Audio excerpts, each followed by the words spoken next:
Hey guys, this is your girl Lira, and you're listening to Self Reflection Podcast. Thank you guys.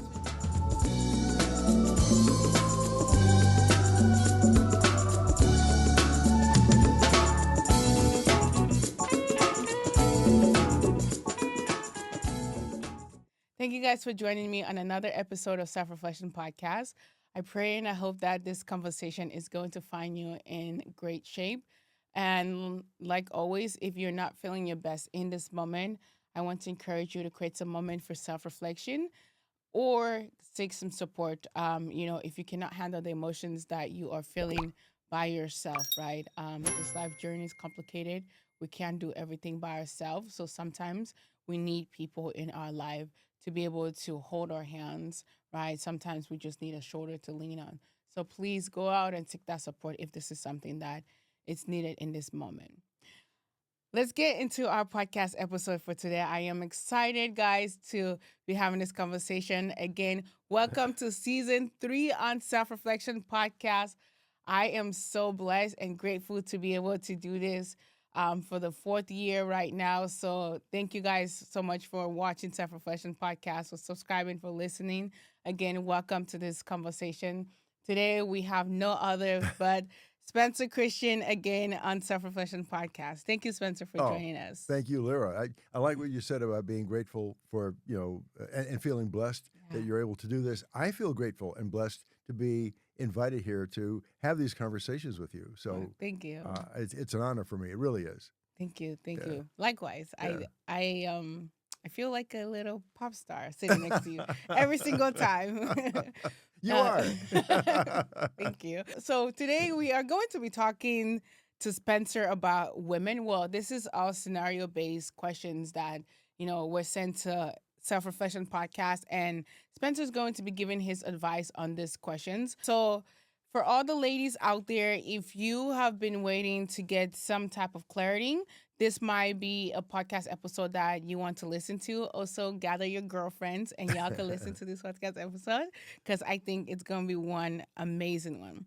So the first scenario that we have here is a woman has been dating this guy for about 5 years, and there's no commitment in this relationship. From him or from either one? From him. Okay. Right? What should she do in this space? Wow. You said something earlier in the introduction about needing someone to hold your hand sometimes, and literally or figuratively. Yeah. First of all, I think she should have a talk with him if she hasn't already, and just find out what this relationship means to him. And does he want it to be an ongoing, committed relationship? Because if he doesn't, she's wasting her time and her investment in the relationship. And she may need to think about looking for another partner to share her life and her love with. But if she gets a commitment from him and he says, yes, I'm committed, and, I don't know why it's taking me this long to express that to you, then maybe they have something to build on. But 5 years is a long time for someone not to indicate a feeling of commitment. It doesn't sound to me, not passing judgment, just doesn't sound to me like a relationship that really has a future.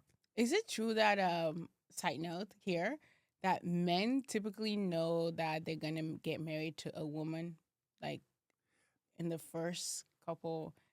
It's very common for a man, I think it is, for a man to know early on if this woman he's building this relationship is someone he wants to be with long term. I can't speak for all men, obviously, but I've been married twice, and in both cases, early in my, the getting to know each other period, I knew this one's a keeper.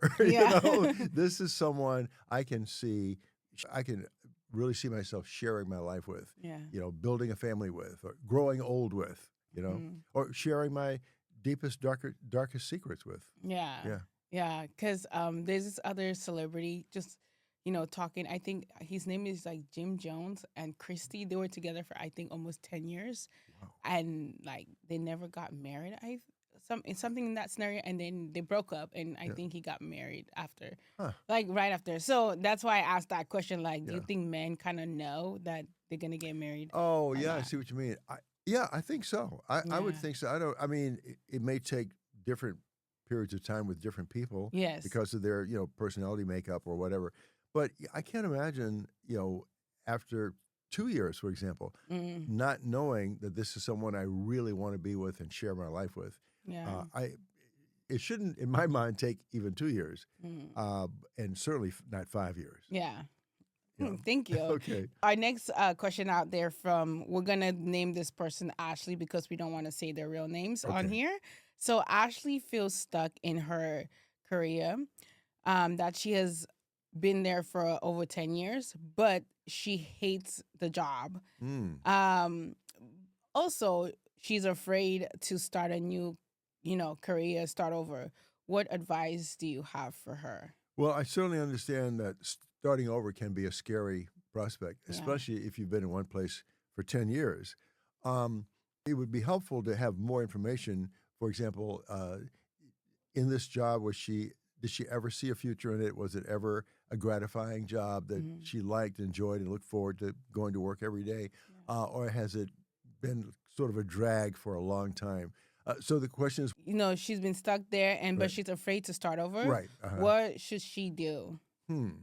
Um, I would say she should first do some self-examination, Mm. some self-reflection, and try to figure out what her strengths are and what she has to offer in a job. It's hard to know if we don't really know what kind of job she has. But let's say, let's say you're a teacher, Mm-hmm. and after 10 years, you just feel like I'm not excited about this anymore. I'm not enthusiastic. It's not fulfilling. It's not rewarding. Then I would say I'd start asking myself, what skills do I have? What talents do I have that are marketable, that I can use to find a job that I find more rewarding, that I wake up every day kind of looking forward to going to, one that's going to give me some financial stability, Mm-hmm. one that's going to make me feel like I'm growing, Yes. and not knocking the microphone over. So yeah, I think those are some of the things you have to ask yourself.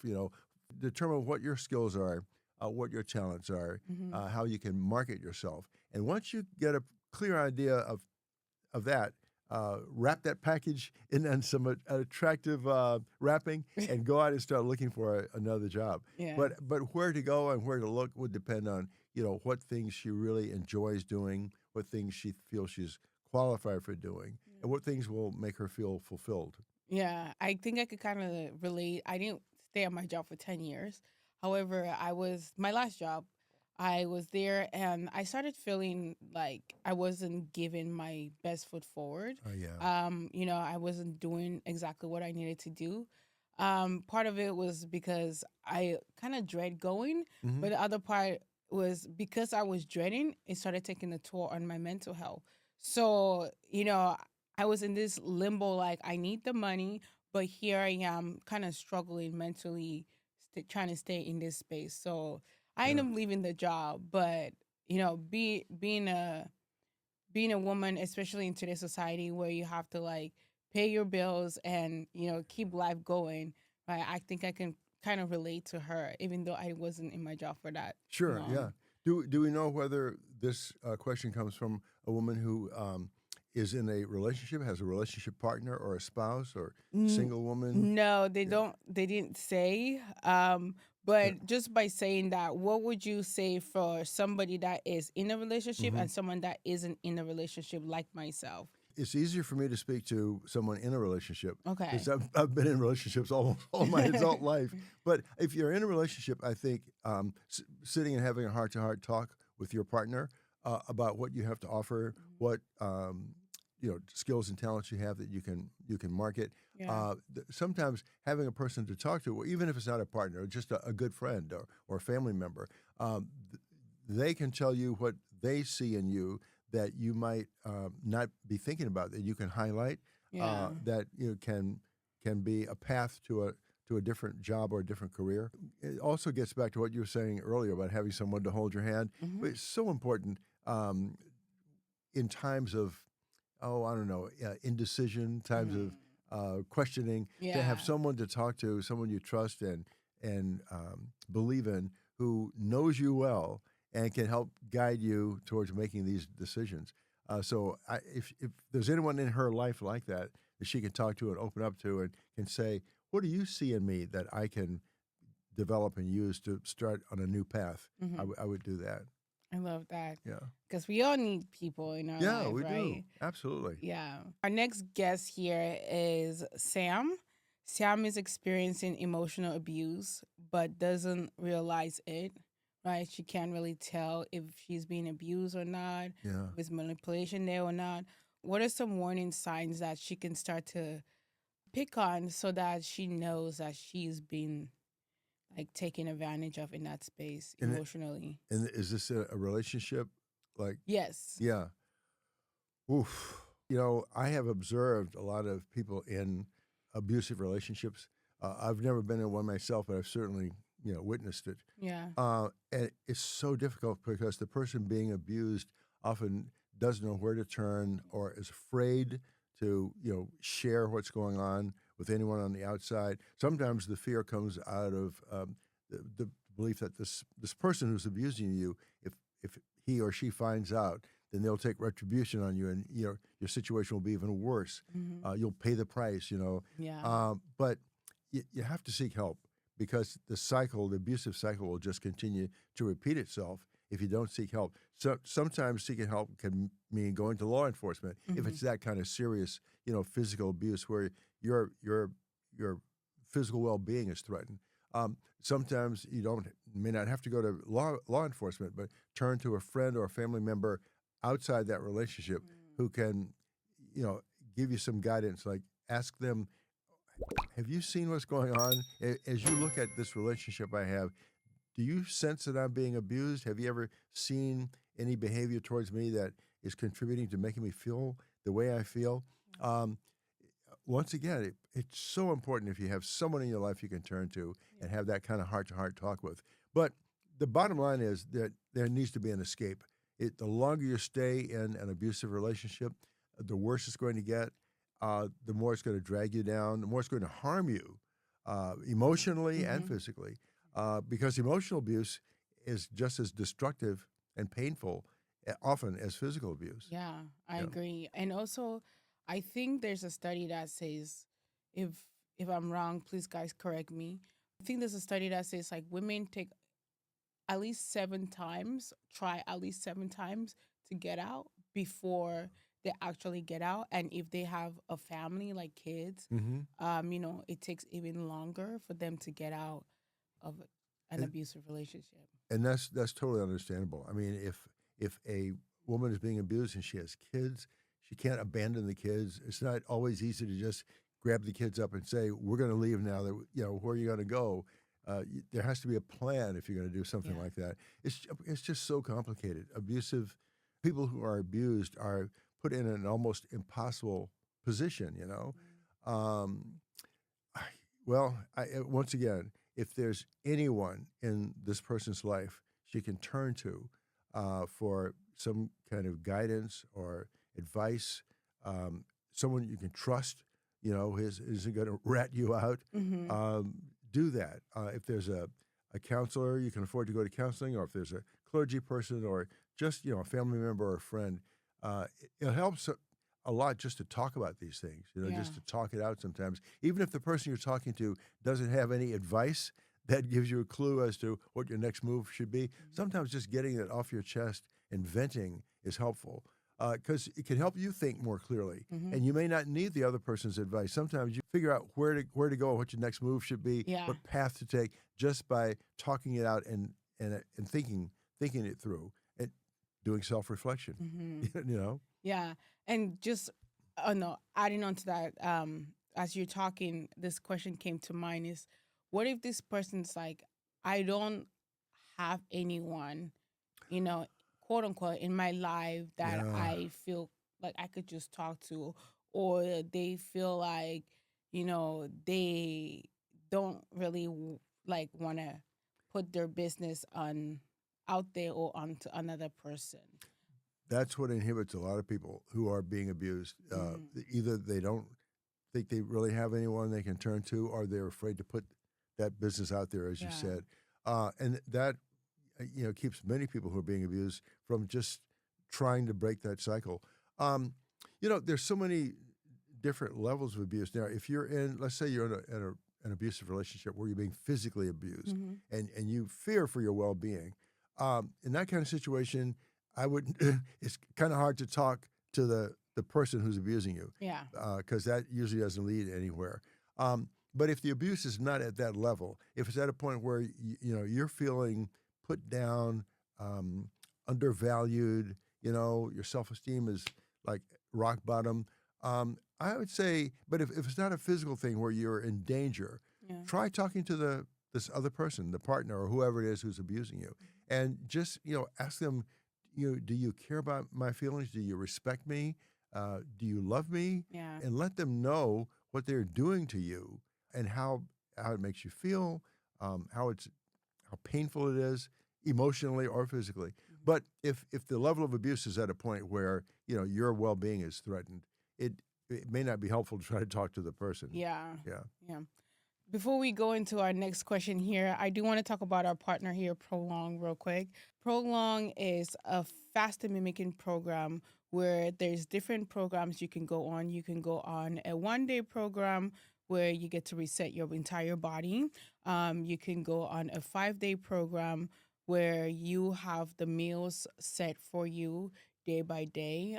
Every meal time that you want to eat, which you get 3 meals a day and a snack during that time as well. So if you're someone that is looking to change your health, right, you're looking to try something new, like myself, I love to go on fasting every now and then. Sometimes I do it for health reasons as well. So Prolong is a good way to start your fasting journey if you have never been on a fasting journey before, because you are eating, but your body is still reacting as if you are on a water fast or on a water and fruit fast. So, check out Prolong. Use our discount code SELF10 to get 20% off. And what I'm holding right now is a protein milkshake, right? If you are one of those that love to drink milkshake, this is something that you want to try. Thank you guys again so much for joining us on our conversation today. We are going to get back into this conversation with Spencer. We have one more question here for Spencer. A woman is struggling financially, right? But wants to build wealth. Me, you know, Don't we all? yes, but wants to build wealth, but can't take. Wait, hold up. Sorry, I kind of lost myself It's because I started okay. laughing. A woman is struggling financially but wants to build wealth. Right. What is some steps that she can take to achieve these goals for herself? Okay. Now, do we know if this is a single woman or a woman in a I relationship? I think I would even use myself in this Yeah. space. Okay. Yes, Okay. I'm a single woman Yeah. and Yeah. in the Bay Area. Well, there are places to go for advice on this. So now, if this is a person with a, with a job, with a career, Mhm. there are people who won't charge you an arm and a leg. I won't call them investment counselors, but financial counselors. Mhm. You can go to who can give you some sound advice on saving, investment, balancing your budget, so that when your living expenses are covered, you have something left over that you can build on. So I would say go to a financial advisor. Did I say a financial investor?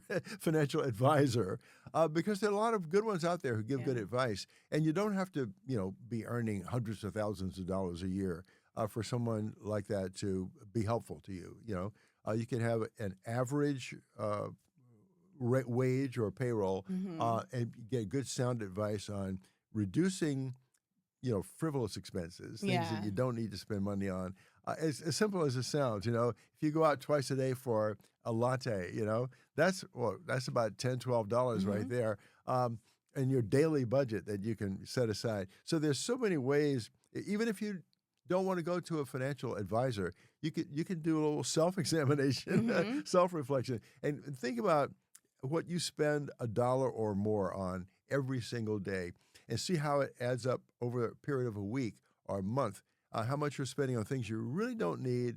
They're things for just like a momentary bit of gratification, but don't really have any value to you, you Yeah. know? And so stop that spending, and that's money you can save right there. I do highly recommend going to a financial planner or financial advisor.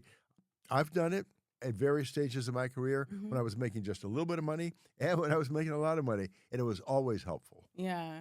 Thank you Yeah, for that, because yeah, I definitely need that. Because sometimes I just like to go shopping at yeah, Target. yeah. I don't know why, but I love to go shopping every now and then. I would just go and get something that I don't even need. Oh, let's say I'm going into to get body wash. Yeah. I'll end up getting some makeup just because I see makeup there. Yep. So I've done something very similar. I know I think it's fair to say most guys don't enjoy shopping, but I enjoy shopping for clothes especially.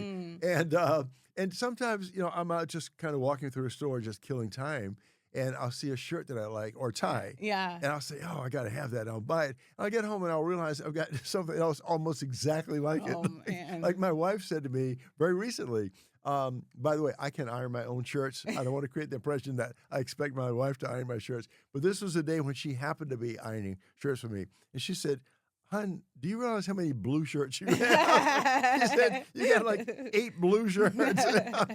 So clearly I have been spending money on things I don't need. Well, thank you so much, Spencer, for joining us on this podcast Okay. episode. It has been a pleasure speaking with you. And also, ladies, I want to say thank you guys for sending in your questions, and just sharing this part of your journey with us as well. I also want to say if you have any more questions on Self Reflection Podcast where you want Spencer to answer, please go ahead and shoot that our way. Like always, I think Spencer's going to be a frequent guest on Self Reflection Podcast as we continue to go into the season. So send your questions, whatever you need advice with. I think, Spencer, you're always dropping gems. So it's always Uh, a blessing to get your response to the questions and, oh, especially thank the you. scenarios today. Thank you. It's Yeah. a blessing to be invited here. It really is. Thank you. Thank Yeah. you.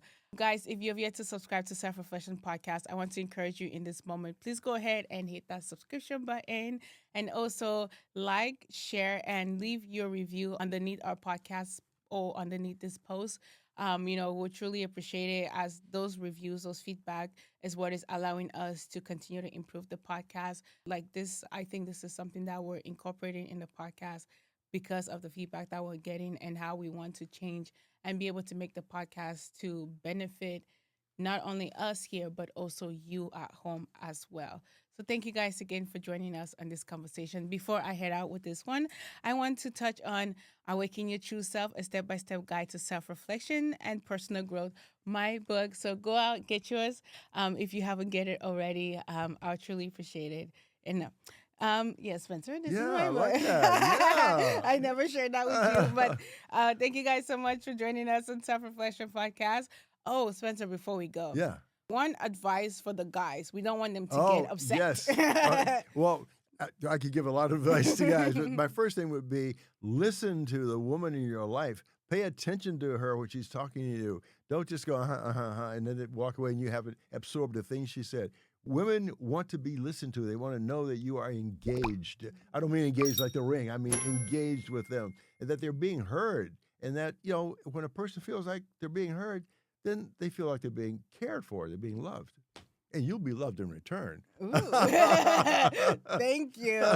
Thank you guys again for joining us on Self Reflection Podcast. I hope you guys have a fantastic day. Stay blessed out there. Take care of yourself, love yourself, be kind, and be gentle with yourself. Until next time, you're listening to Self Reflection Podcast, and this is your girl, Lira. Ta-da!